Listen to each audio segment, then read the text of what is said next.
Universe के scale पर हमारी पृथ्वी धूल का एक कण भी नहीं है, लेकिन अगर हम मान लें कि धरती धूल के कण के बराबर है तो सन एक संतरे के बराबर होगा। आज भी इस धरती पर 70% से ज़्यादा जल मौजूद है। अपने वजन से 10 गुना ज़्यादा इस धरती ने जल को वहन कर रखा है। ह्यूमन पॉपुलेशन धरती के मात्र 20 से 25% हिस्से पर रहती है, उसमें भी अधिकतर हिस्से पर जंगल, रेगिस्तान, पहाड़ और नदियाँ हैं। इस 20 से 25% हिस्से पर ही रहस्यों के अंबार लगे हुए हैं। तो ऐसे में समुद्र के 70 से 75% हिस्से पर कितनी मिस्ट्रीज छुपी होंगी, जिसका बहुत ही कम पार्ट भी अभी मानव संपूर्ण रूप से देख नहीं पाया है। वीडियो में आगे बढ़ने से पहले अगर आप हमारे चैनल मिस्टीरियस नोक पर नए हैं तो चैनल को अभी सब्सक्राइब करके नोटिफिकेशन बेल को भी ऑन कर लें, जिससे ऐसे ही मिस्टीरियस और इंटरेस्टिंग वीडियोस आप सबसे पहले देख सकें। साइंटिस्ट्स का अनुमान है कि पृथ्वी का जन्म आग के एक गोले के रूप में हुआ था। पृथ्वी जब धीरे धीरे ठंडी होने लगी तो उसके चारों तरफ गैस के बादल फैल गए। ठंडे होने पर ये बादल काफ़ी भारी हो गए और उनसे लगातार मूसलाधार वर्षा होने लगी। धरती की सतह के विशाल गड्ढे लाखों साल बाद पानी से भर गए और ये ही बाद में समुद्र बन गए। समुद्र के अंदर दो तरह का जीवन पनपता है, एक पौधे के रूप में और दूसरा प्राणी के रूप में। समुद्री जीवन धरती के कंपैरिजन में कहीं ज़्यादा विचित्र और रहस्यों से भरा है। एक और जहाँ विशालकाय व्हेल है तो दूसरी ओर आंखों से ना दिखाई देने वाली मछलियां या जीव भी अपना जीवन जी रहे हैं। आपको ये जानकर आश्चर्य होगा कि ब्लू व्हेल की जीभ का वजन ही हाथी के बराबर होता है। समुद्र की गहराई के इस 1% में रहने वाले जीवों और वनस्पतियों की किस्मों के बारे में वैज्ञानिक जानकर हैरान हैं। वैज्ञानिक कहते हैं कि समुद्र में जीव जंतुओं की 2 लाख से अधिक प्रजातियां विचरण करती हैं, लेकिन ये सिर्फ अनुमान ही है। असली सच्चाई क्या है ये आज भी रहस्य ही है। बाकी का हिस्सा कितना रहस्यमय होगा और कौन कौन से राज अपने में समाये हुए होगा ये कोई नहीं जानता।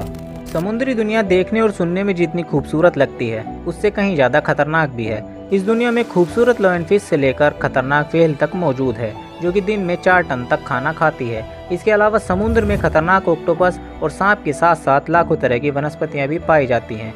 आपको बता दें कि समुद्र के अंदर भी गुफाएं होती हैं। समुद्र की गुफाएं समुद्री लहरों, भूकंपों और ज्वालामुखी की वजह से बनती हैं। समुद्र में हजारों तरह की सुरंगें हैं जो पानी से भरी हुई हैं। इन सुरंगों का पानी बाकी समुद्री पानी के मुकाबले काफ़ी साफ होता है। समुद्र की बड़ी बड़ी लहरें जब चट्टानों से लगातार टकराती हैं तो उनमें सुराख कर देती हैं, जो धीरे धीरे इतने बड़े हो जाते हैं कि गुफाओं की शक्ल ले लेते हैं। चीन की रेनबो केव, जो कि करीब 240 मीटर लंबी है, इसके बारे में कहा जाता है कि कुछ हजार साल पहले यह जगह समुद्र में डूबी हुई थी, लेकिन कई साल पहले इस जगह पर समुद्र का जल स्तर कम हो गया तो इस खूबसूरत केव का जन्म हुआ। चीन के गुइलिन में स्थित यह गुफा इतने रंगों से भरी है कि इसे रेनबो केव भी कहते हैं।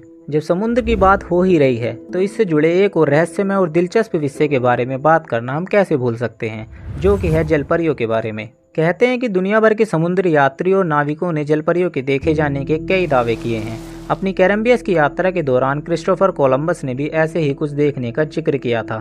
उन्होंने अपने एक लेख में लिखा था कि उन्होंने अपनी आंखों के सामने मानव मछली की तरह एक जीव को देखा था, और वह भी 3 बार। ऐसे ही 2 दृश्य वैंकूवर और विक्टोरिया के तटों पर देखे गए।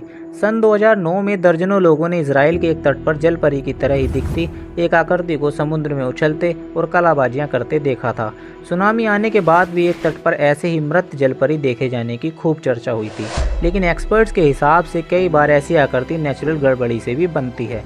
मरमेड सिंड्रोम नाम की एक बीमारी होती है, जिसके चलते किसी नवजात के पैर नीचे से चिपके ही रह जाते हैं। जब गर्भ में विकास के दौरान मां की गर्भनाल 2 धमनियां बनाने में असफल हो जाती है तो बच्चे के पैर अलग नहीं हो पाते और वह चिपके ही रहकर नीचे से मछली का आकार ले लेते हैं। माना जाता है कि यूनान के महान योद्धा सिकंदर की बहन ने भी मरने के बाद जलपरी का रूप धारण कर लिया था, और वह नाविकों से आते जाते अपने भाई के बारे में पूछा करती थी, क्या उसका भाई जिंदा है।